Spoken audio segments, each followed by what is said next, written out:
নমস্কার বন্ধুরা, চলো যাই ফিরে ছোটোবেলায় তোমাদের সবাইকে স্বাগত। আজ আমি তোমাদের যে গল্পটা পড়ে শোনাবো সেটা হলো 25টি ভয়ঙ্কর বাঘের গল্প থেকে নেওয়া আরেকটি গল্প। গল্পটির নাম ভুলের ওজন 25 পাউন্ড, নির্বেদ রায়ের লেখা। ভুল মানুষ মাত্রই হয়ে থাকে, সেটা এমন কিছু আশ্চর্যের ব্যাপারও নয়। মানুষই আবার সে ভুল শুধরেও নেয়। কিন্তু উইলফ্রেড ম্যাকনিলি নামে উত্তর আয়ারল্যান্ডের বাসিন্দা শ্বেতাঙ্গ মানুষটির ভুলের ধরনটা হয়ে পড়েছিল একটু বেয়াড়া গোছের।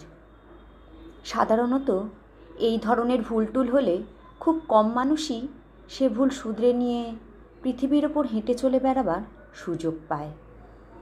ম্যাকনিলি অবশ্য সে সুযোগ পেয়েছিল, তবে তার মুখের ওপর ভালোভাবে একটু চোখ বুলিয়ে আনলেই বোঝা যেত যে সেই ভুলের মাসুল হিসেবে তাকেও কম খেসারত গুনতে হয়নি।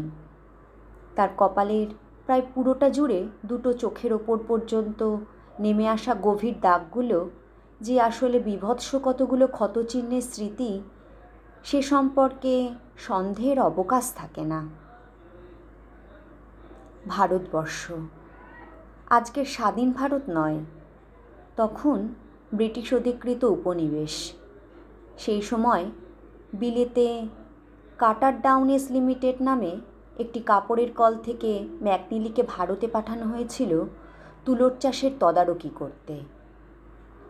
বিদেশে তখন ভারতের তুলোর চাহিদা খুব বেশি।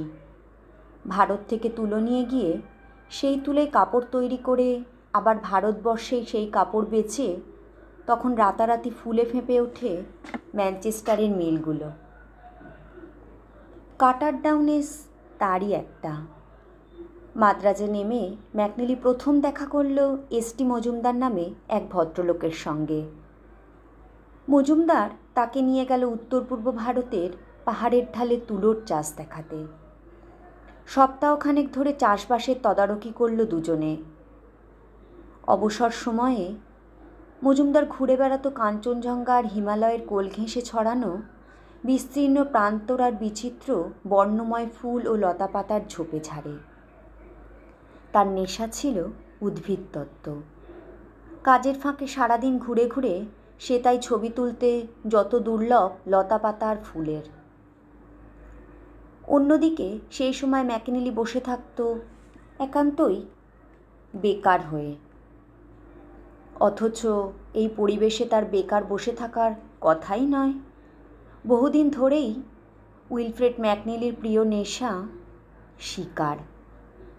আর শিকারের তীর্থক্ষেত্র ভারতবর্ষের অরণ্য প্রকৃতির মাঝে এসে একজন শিকারীর পক্ষে দিনের পর দিন হাত গুটিয়ে চুপচাপ বসে থাকা কি করে সম্ভব?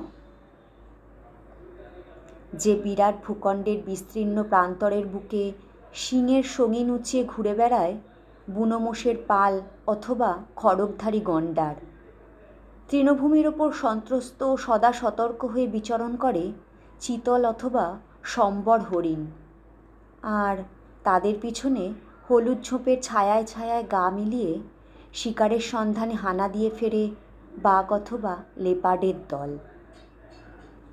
আকাশ ছোঁয়া প্রকাণ্ড গাছের মোটা ডাল থেকে পাক খুলতে খুলতে বিপুল দেহকে অলস মন্থর ভঙ্গিতে নামিয়ে আনে বিরাট ময়াল। নদীর পাড়ে কাদামাটিতে শুয়ে নিঃসারে রোদ পোহায় ক্ষুধার্ত কুমির, আর গোলপাতার জঙ্গলে মৃত্যুর জাল বিছিয়ে কুণ্ডলি পাকিয়ে শুয়ে থাকে যে বুকে হাঁটা জীবগুলো, যাদের ছোবল মানেই জমের পরোয়ানা। সেসবের আস্তানা ভারতবর্ষে এসে একজন শিকারীর পক্ষে একেবারে খালি হাতে দেশে ফেরা কি সম্ভব?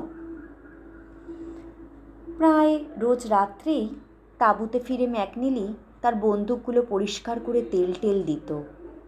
কিন্তু মজুমদারের সেদিকে কোনো খেয়ালই নেই। সে রয়েছে তার নিজের খেয়ালে, তার উদ্ভিদতত্ত্ব নিয়ে। ফলে সপ্তাহখানেক অপেক্ষা করার পরে ম্যাকনিলিকে নিজেই উদ্যোগী হতে হলো। আধুনিক যুগে আগ্নেয়াস্ত্রের অনেক উন্নতি ঘটেছে, তপ্ত সীসার মৃত্যু দংশন বহুদূর থেকে অব্যর্থ লক্ষ্যে ছুঁইয়ে দিতে সক্ষম যে কোনো ভয়ঙ্কর জানোয়ারকে। ফলে শিকারের বিপজ্জনক খেলা হয়ে পড়েছে আগের চেয়ে অনেকটাই নিরাপদ। কিন্তু শিকার শব্দটি বলতেই যাদের মনে জেগে ওঠে অদ্ভুত এক রোমাঞ্চের স্বাদ, শিকার বলতে যারা শুধু নিষ্ঠুর হত্যাকাণ্ডকেই বোঝে না, বোঝে সমান সুযোগ নিয়ে জীবন দেওয়া নেওয়ার তীব্র আরকে ভেজানো এক খেলাকে, এ ধরনের মানুষেরা নিশ্চিন্ত নিরাপত্তার মধ্যে শিকারের আনন্দ খুঁজে পায় না। জীবনকে বাজি রেখে মরণ খেলার খেলোয়াড় হয়েই তারা খুঁজে পায় আনন্দের স্বাদ। খেলার একান্ত নিয়মেই তারা কখনো হারে, আবার কখনো জেতেও। পুরস্কার হিসেবে কখনো তাদের ভাগ্যে জোটে হিংস্র সাপদের সুন্দর চামড়া কি অতিকায় তৃণভোজীর বিরাট সুদৃশ্য মাথা, আবার কখনো তাদের দুর্ভাগ্যের চিহ্ন হিসেবে অরণ্যভূমির বুকে পড়ে থাকে নখ, দাঁত অথবা শিঙের আঘাতে ছিন্ন ভিন্ন মৃতদেহ। এত সব জেনেও কিন্তু বেপরোয়া মানুষ ওইভাবেই প্রাচীন অথবা মধ্যযুগীয় প্রথায় শিকার করতে ভালোবাসে। উইলফ্রেড ম্যাকনিলি ছিল ঠিক ওই ধরনের মানুষ। তাই আফ্রিকার মাসাই অথবা নান্দি উপজাতির মানুষরা যেরকম সামান্য একটা হাতে তৈরি বর্ষা সম্বল করে পশুরাজ সিংহের মুখোমুখি হয়, আরব দেশের মানুষ যেমন শুধুমাত্র তলোয়ার হাতে ক্ষিপ্ত বন্য হাতির মোকাবিলা করে, তেমনি সঙ্গে বন্দুক থাকলেও শিকারের জন্য ম্যাকনিলির প্রিয় হাতিয়ার ছিল তীরধনুক। এবার ভারতে আসার সময় সে সঙ্গে করে নিয়ে এসেছিল ফাইবার গ্লাসের তৈরি একটা ধনুক, যার গুণের টান ছিল 50 পাউন্ড। একদিন সকালে বেরোবার সময় সেটাকে সঙ্গে নিয়ে বেরোলো ম্যাকনিলি, আর নিল চওড়া ফলাওয়ালা কটা তীর। পথ চলতে চলতে চোখে পড়ল রং বেরঙের পাখির ঝাঁক, একটার পর একটা অগুন্তি, কিন্তু কোনোটাকেই ঠিক তীরের আওতায় পাওয়া যাচ্ছে না। ক্রমে সকাল পেরিয়ে দুপুর গড়িয়ে গেল। তারা এসে পৌঁছলো ছোট ছোট পাথর সাজানো একটা বাগানের মতো চত্বরে। ক্লান্তির পথ চলা। হঠাৎ একটু দূরে একটা ঝোপের মধ্যে নড়াচড়া চোখে পড়ল ম্যাকনিলির। সঙ্গে সঙ্গে ধনুকে তীর লাগিয়ে তৈরি হলো সে। তারপর একটা নুড়ি তুলে নিয়ে ছুঁড়ে দিল ঝোপ লক্ষ্য করে। মুহূর্তের জন্য ধূসর বাদামি রঙের একটা ধাবমান দেহ ম্যাকনিলির চোখে ধরা দিল। ভালো করে তার সঠিক রূপটাও দেখতে পেল না সে, কিন্তু শিকারীর হাতের অভ্যস্ত ক্ষিপ্রতায় সাঁ করে ছুটে গেল হাতের তীর। লক্ষ্য অব্যর্থ। শিকার লুটিয়ে পড়ল মাটির ওপর। একটা হক ডিয়ার, ছোট জাতের হরিণ। ম্যাকনিলির পাশে দাঁড়িয়েছিল অন্ডি। তার মুখের চামড়ার বয়সের অসংখ্য ভাঁজ পড়েছে, যাতে নেপালি, ওস্তাদ পথপ্রদর্শক। পানের ছোপওয়ালা দাঁত বের করে সে হাসল। সাহেব, তুমি খুব পাকা শিকারী, তবে তোমার একজন সঙ্গী থাকলে আরও ভালো হয়। তোমার যদি আপত্তি না থাকে আমিই তোমার সঙ্গী হতে পারি। এ প্রস্তাবে আপত্তির কিছু থাকতে পারে না। ম্যাকনিলিরও ছিল না। এদিকে ততক্ষণে মজুমদারও এসে পড়েছিল।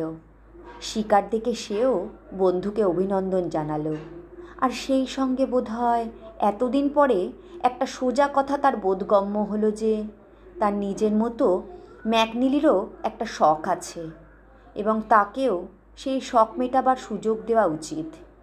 ফলে পরের দিন থেকে যে যার প্রয়োজন মতো জিনিসপত্র সঙ্গে নিয়ে নিজের নিজের সুবিধা মতো পথে বেরোতে শুরু করলো।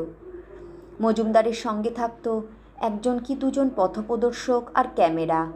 ম্যাকনিলি সঙ্গে নিত তীরধনুক আর অন্ডিকে। চওড়া ফলার তিল ম্যাকনিলির সঙ্গে খুব বেশি ছিল না, তবে যে কটা ছিল সেগুলোকে কাজে লাগিয়েই দিন কয়েকের মধ্যে সে স্বীকার করেছিল একটা সম্বর হরিণ, দুটো চিতা আর অনেকগুলো বুনো কুকুর। কিন্তু ভারতের বনে যেসব কুলিনদের বাস, তাদের মুখোমুখি হতে গেলে আরেকটু শক্তিশালী হাতিয়ারের প্রয়োজন। ম্যাকনিলি ইস্পাত আর কাঠের তৈরি দুটো মজবুত ধনুক বিলেত থেকে আনিয়ে নিল। এই দুটো ধনুকেরই গুণের টান ছিল আগেরটার তুলনায় 25 পাউন্ড বেশি, অর্থাৎ 75 পাউন্ড। পরের বছরের বসন্তাগত দিনগুলোতে ম্যাকনিলি ছুটি কাটালো গাড়োয়ালার কুমায়ুনের মাঝে পর্বতমালার ঢালে। তুষারমৌলি নন্দাদেবীর কোলে শিকারের খোঁজে ঘুরে এবার তার ভাগ্যে জুটল বড় পাহাড়ি ভালুক আর চিতাবাঘ। সুতরাং আর কি চাই? চাই নিশ্চয়ই এখনও বাকি ভারতীয় অরণ্যভূমির একচ্ছত্র অধিপতির সঙ্গে মোলাকাত। ডোরাকাটা কেঁদো বাঘ। কিন্তু রাজদর্শন তো আর সহজে মেলে না, তার জন্য ধৈর্য ধরতে হয়। ম্যাকনিলিও সুযোগের অপেক্ষায় রইল। অবশেষে সে সুযোগ এলো প্রায় 6-7 মাস বাদে, সে বছর নভেম্বর মাসে। শিকারের অপেক্ষায় একা জলাশয়ের পাড়ে 50 পাউন্ডের ধনুকটায় তীর জুড়ে অপেক্ষা করছিল ম্যাকনিলি। উদ্দেশ্য, যদি রাতে খাবারের টেবিলে কোনো সুস্বাদু মাংসের ব্যবস্থা করা যায়। এই সময় অন্ডি দৌড়তে দৌড়তে এসে খবর দিল, বাঘ সাহেব, বাঘ ওই নালাটার মধ্যে ঢুকেছে। অন্ডির কথায় নেমে এসে দেখল ম্যাকনিলি, হ্যাঁ, বাঘই বটে, ভুল হওয়ার কোনো অবকাশ নেই। নালার মুখে বিরাট গোল গোল নিখুঁত পায়ের ছাপগুলোর দিকে একবার তাকিয়েই অভিজ্ঞ শিকারী ম্যাকনিলির বুঝতে অসুবিধে হলো না যে বাঘটা শুধু পূর্ণবয়স্কই নয়, রীতিমতো স্বাস্থ্যবানও বটে। কিন্তু 50 পাউন্ডের ধনুকে বাঘ মারা যায় না।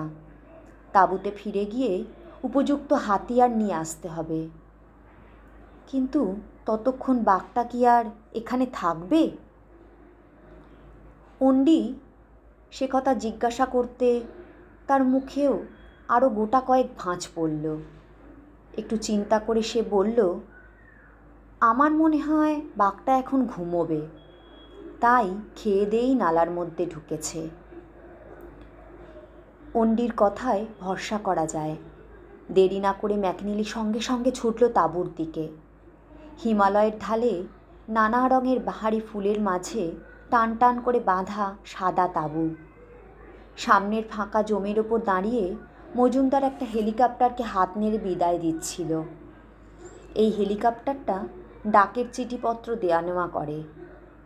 ম্যাকনিলিকে ঊর্ধ্বশ্বাসে ছুটে তাঁবুর মধ্যে ঢুকতে দেখে সে একটু অবাক হলো। কি ব্যাপার, কি হলো আবার? একজনের সাথে জরুরি দেখা করার কথা, তাই একটু তাড়াতাড়ি করছি, উত্তর দিল ম্যাকনিলি। দেখা করার কথা? এখানে? কার সাথে? মজুমদার বেশ কিছুটা অবাক। মানে ওই একটা বাঘের সঙ্গে আর কি। খুব স্বাভাবিক স্বরে উত্তর দেওয়ার মাঝেই কাজ করে যাচ্ছিল ম্যাকনিলি। হাতের ধনুকটা দেওয়ালে টাঙিয়ে রেখে সে 75 পাউন্ডের ধনুকে গুণ পড়াতে বসল। আগেই বলেছি 75 পাউন্ডের দুটো ধনুক ছিল ম্যাকনিলির। তাদের মধ্যে ইস্পাতেরটা সে আনিয়েছিল সুইডেন থেকে, আর কাঠের ধনুকটা সে বানিয়েছিল তার পছন্দ মতো অর্ডার দিয়ে ইংল্যান্ডের এক পাকা কারিগরের থেকে। রাজদর্শনে যেতে হলে সব দিক দিয়ে প্রস্তুত হয়ে যাওয়াই ভালো। তাই এখন সে তার প্রিয় কাঠের ধনুকটাই বেছে নিয়ে গুণ পরিয়ে দিল। নালার কাছে পৌঁছে একটা গাছের তলায় কিছুক্ষণের জন্য বিশ্রাম করে নিল ম্যাকনিলি। এতটা পথ দৌড়ে যাওয়া আসা করে সে হাঁপিয়ে উঠেছে। এখন কিছুটা দম নিয়ে নেওয়া দরকার। বাঘের মুখোমুখি হতে গেলে প্রথমেই দরকার ঠান্ডা মাথা, শান্ত স্নায়ু। উত্তেজনার লেশমাত্র যে কোনো সময়ে মারাত্মক বিপদ ঘটাতে পারে। দম নিয়ে তৈরি হওয়ার পর ম্যাকনিলি এবার অন্ডিকে বিদায় দিল। ঠিক আছে, এবার তাহলে তুমি যেতে পারো অন্ডি। অন্ডিকে সঙ্গে না নেওয়ার কারণ আছে। পথপ্রদর্শক হিসাবে অন্ডি যতখানি ওস্তাদ, বন্দুক ছোড়ায় সে ততটাই আনাড়ি। আর মজার কথা হলো অন্ডি নিজেও এ কথাটা জানত। তাই ম্যাকনেলির কথায় কোনো প্রতিবাদ করল না সে। শিকারের সময় আনাড়ি লোক সঙ্গে রেখে অযথা বিপদের ঝুঁকি বাড়িয়ে লাভ কি? এবার ধীরে ধীরে নালার পাশে এসে দাঁড়ালো ম্যাকনেলি। নালার দুটো পাড় খাড়া হয়ে উঠে গেছে, দুদিকেই ঝোপঝাড় ভর্তি। ফলে বাঘের পালাবার পথ বন্ধ। মুখোমুখি লড়াইয়ে তাকে নামতেই হবে। নালার জল বরফের মতো ঠান্ডা, দুরন্ত স্রোত, কিন্তু কোথাও খুব একটা গভীর নয়। পায়ের গোড়ালির বেশি ডোবে না। নালা পেরিয়ে অপর পাড়ে গিয়ে ম্যাকনেলি একটা পাথরের টুকরো তুলে নিল। নালার প্রান্তে একটা বড় ঝোপ। ম্যাকনেলির বুঝতে অসুবিধা হলো না যে ওই ঝোপের মধ্যেই বিশ্রামের আয়োজন করেছে বাঘ। মনে মনে প্রস্তুত হয়ে নিয়ে সে এবার পাথরের টুকরোটা ছুঁড়ে দিল ঝোপ লক্ষ্য করে। আর ঠিক সেই সময়ে ঝোপের দিক থেকে বয়ে আসা এক ঝলক বাতাসে তার নাকে এসে লাগলো বাঘের গায়ের উগ্র গন্ধ। পাথরটা গিয়ে পড়ল ঝোপের মধ্যে। ততক্ষণে পিঠের থেকে তীর টেনে নিয়ে ধনুকে জুড়ে ফেলেছে ম্যাকনেলি। ঝোপের মধ্যে বাঘ একটু দিবানিদ্রার আয়োজন করছিল। ম্যাকনেলির ছোড়া পাথরের টুকরো তার সেই নিদ্রায় ব্যাঘাত ঘটিয়েছে। বিরক্ত হয়ে সে উঠে দাঁড়ালো। তার রাজত্বে ঠিক এই ধরনের বেয়াদবি সহ্য করতে সে অভ্যস্ত নয়। মৃদু গর্জনে বিরক্ত প্রকাশ করে সে বেরিয়ে এলো ঝোপের বাইরে। বেরিয়ে এসে একটা অতিকায় বেড়ালের মতো সামনের দুপা ছড়িয়ে প্রথমে শরীরের আড়মোড়া ভাঙল, মাটি আঁচড়ালো বার কয়েক, তারপর মাথা তুলে তাকালো। অত্যন্ত ধীর স্থির ভঙ্গি, চোখের দৃষ্টি বরফের মতো ঠান্ডা। আর ঠিক সেই মুহূর্তে ম্যাকনেলি তাকিয়ে দেখল যে ধনুকে সে ভুল তীর জুড়ে বসে আছে। মাত্র 20 গজ দূরে দাঁড়িয়ে জানত মৃত্যু। ম্যাকনেলি সাধারণত ওই 20 গজ দূরে একটা সিগারেটের প্যাকেট রেখে তার মধ্য দিয়ে অব্যর্থ লক্ষ্যে পরপর 6টা তীর চালিয়ে দিতে পারে, কিন্তু এক্ষেত্রে ব্যাপারটা দাঁড়িয়েছে একটু অন্য রকম। যে তীরটা ম্যাকনেলি জুড়ে বসেছে এটা 50 পাউন্ডের ধনুক থেকে ছোড়ার পক্ষে একটা আদর্শ তীর, সন্দেহ নেই। কিন্তু 75 পাউন্ডের ধনুক থেকে ছুঁড়লে এ তীর ধাক্কা সহ্য করতে পারবে না, কেঁপে গিয়ে লক্ষ্যভ্রষ্ট হবে। আর এখন তীর পাল্টাবার প্রশ্নই ওঠে না। বাঘ এসে পড়েছে 20 গজের আওতায়। ম্যাকনেলির সমস্ত শরীর বেয়ে বয়ে গেল একটা আতঙ্কের শিহরণ। তবু সেই আতঙ্কের মাঝেই ধনুকে আকর্ণ গুণ আকর্ষণ করল ম্যাকনেলি। তীরের ফলা চেপে বসল তার প্রসারিত বাঁ হাতের মুঠোর ওপর। ছিলার দুপাশ থেকে বেরিয়ে আসা লেজের পালকগুলো এসে ঠেকল তার গালের পাশে। বাঘের আক্রমণের ধারাটা জানা ছিল ম্যাকনেলির। পারতপক্ষে বাঘ সোজাসুজি আক্রমণ করে না, সব সময় চেষ্টা করে ঘুরে গিয়ে পেছন থেকে শত্রুকে কাবু করতে। এখানে সে সুযোগ নেই। তবু একটু ঘুরে এসে সে গুড়ি মেরে বসল। আক্রমণের পূর্বাভাস বলতে ওইটুকুই, আর কোনো সংকেত নেই। নেই লেজের আন্দোলিত আস্ফালন, নেই 2 ঠোঁটের মাঝখান দিয়ে বেরিয়ে আসা হিংস্র দাঁতের সারি, নেই অবরুদ্ধ গলায় চাপা গর্জন। এক কথায় এই বাঘটা যেন অস্বাভাবিক রকমের ঠান্ডা। ঠান্ডা মানে শান্ত নয়, পেশাদার খুনির মতোই ভাবলেশহীন। ম্যাকনেলিও ঘুরে গিয়ে বাঘের মুখোমুখি হলো।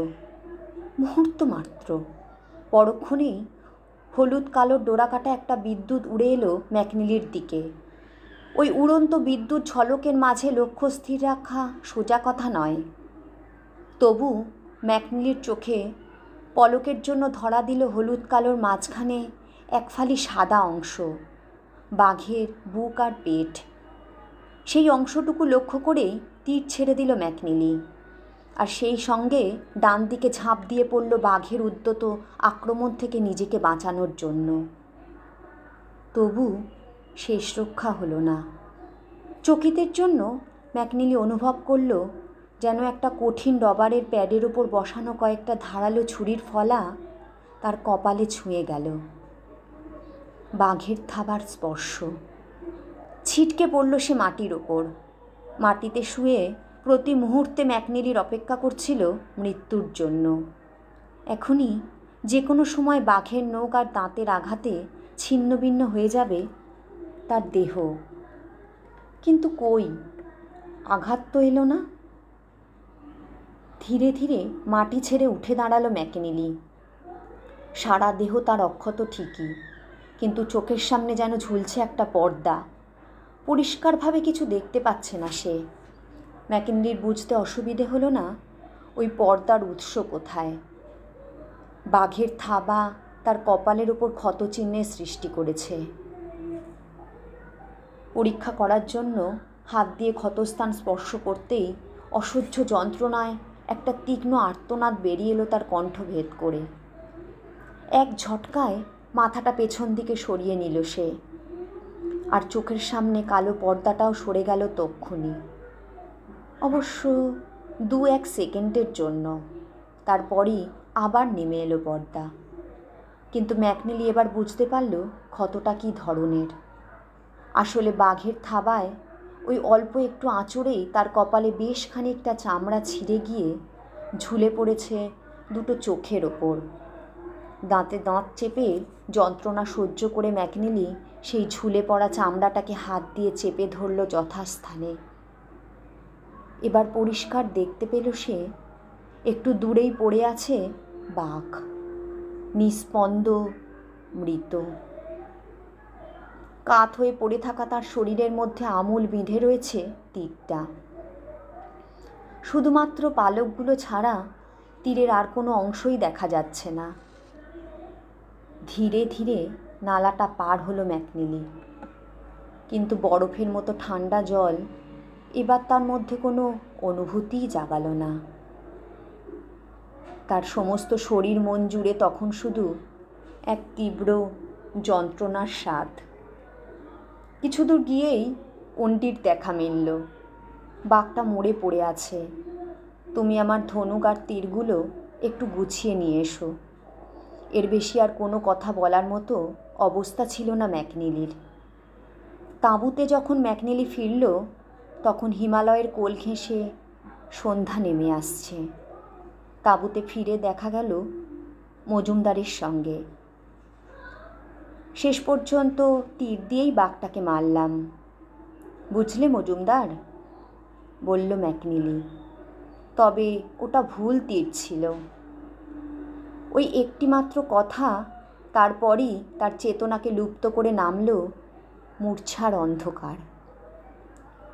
পরে নিজের জীবনের এই কাহিনী কোনো বন্ধুকে বলতে বসলে ম্যাকনিলি বলতো, আমার এই গল্পটা থেকে একটা শিক্ষা অন্তত নেওয়া উচিত। তা হলো একান্তই যদি কখনো তীরধনুক দিয়ে বাঘ শিকার করতে হয় তবে নিদেন পক্ষে তীরটা একবার ভালো করে পরীক্ষা করে নেওয়া বড় দরকার। নয়তো চরম মুহূর্তে আমার মতো ঘটনা ঘটলে ভাগ্য ছাড়া তোমাকে আর কেউ যে নতুন করে পৃথিবীর আলো দেখাবার বন্দোবস্ত করতে পারবে না, সে বিষয়ে নিশ্চিন্ত থাকতে পারো।